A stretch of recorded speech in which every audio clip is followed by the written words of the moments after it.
And this is good, because my wife Esperanza, she makes the best bread in the whole world.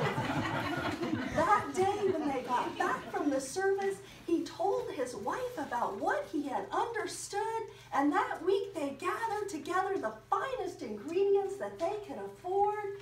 And then on Friday, they mixed together the ingredients, they kneaded the dough, they braided the loaves, 12 loaves, just like in the story. And there on Friday afternoon, Jacoby took that load of bread and he walked to the synagogue. It was quiet in there. Everybody was home preparing for the Sabbath. So Jacoby stepped inside. Senor Dios, he said, I've brought you some bread. I hear you like it. Well, you're gonna love this. My wife Esperanza, she makes the best bread in the whole world. And Jacoby walked through the synagogue and wondered where to put the bread. Where would God find this? And so he walked up to the Holy Ark where the Torah is kept. He opened the doors of the Ark, shoved the Torah a little to one side, loaded in 12 loaves of bread, closed the doors and said, "Eat well." Well, just a few moments later, somebody else entered the synagogue. It was the shamus, the man who cleans and cares for the place. He too was talking to God. "Lord," he said, "all I want to do is serve you. All I want to do is work in this holy place. But you know I gotta eat too. They don't pay me very much. It doesn't take much to feed just me, but they're paying me even less. Maybe you could do something, huh? Talk to an angel, huh? Arrange a miracle? It would just be a small miracle. It's just me, one guy."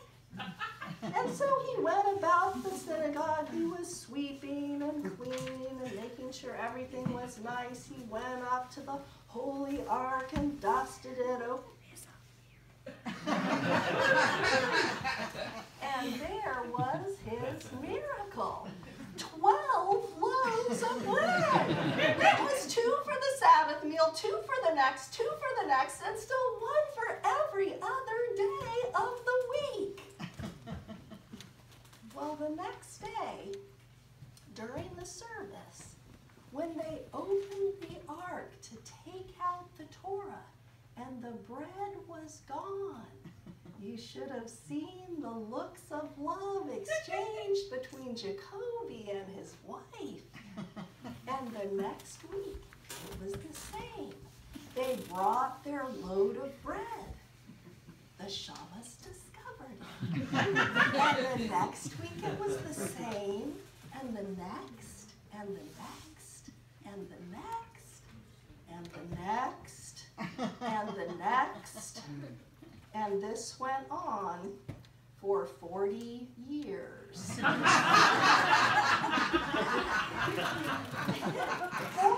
years later, Jacoby was bringing his load of bread to the temple.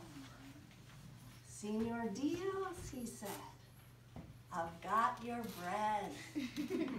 I hope you enjoy it. I know it's been a little lumpy lately. We can't knead the dough like we used to, the arthritis. Maybe you could talk to somebody. Maybe you could do something."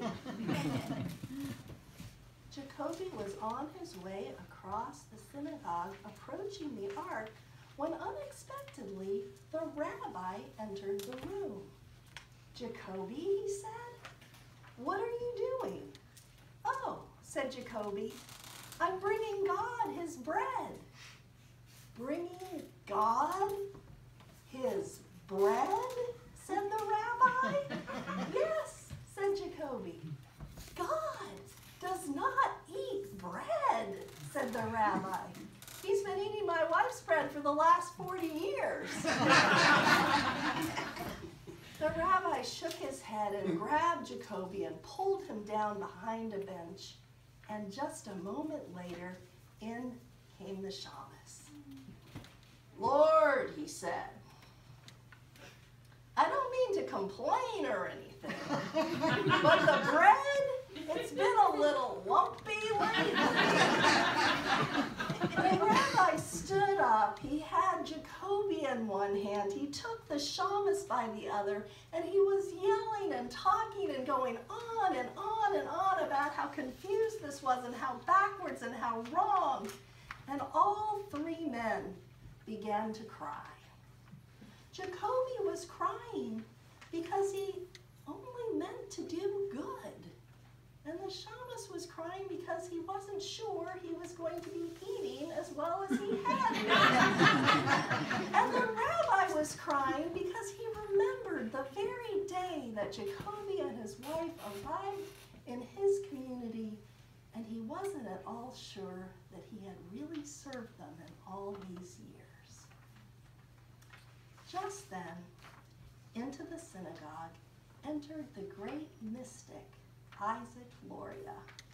He saw these three men and heard the rabbi and saw them crying and approached them and said, "Hush, hush now, Rabbi, no, stop. These men, they are not wrong, they are not bad, they are very devout. Rabbi, did you know that God never has more fun than when he looks down at your synagogue each Friday? And he watches the one man deliver the bread, and he watches the other man receive the bread, and him getting all the credit. He sits up there with his angels, and they laugh and laugh and laugh. No, Rabbi, stop yelling. You should beg forgiveness of these two. And then he turned to Jacoby and he said, "And you, Jacoby, you must do something even more difficult. You must continue to bring the bread to this synagogue each Friday. And you must give the bread directly to the shamus.